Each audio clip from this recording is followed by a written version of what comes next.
Автор Амандық Қожахмет оқыған Анар Марсыны.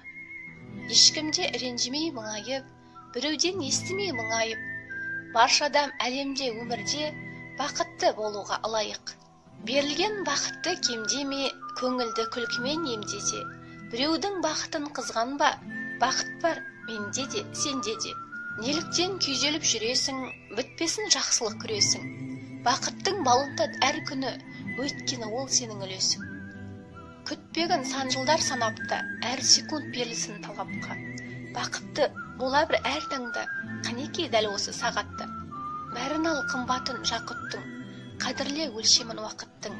Өзіңнің қолында кілті тұр, құлпын аш ғажайып бақыттың. Сезінсін, сүйсінсін жүрегің, қараңғы болмасын түнегің.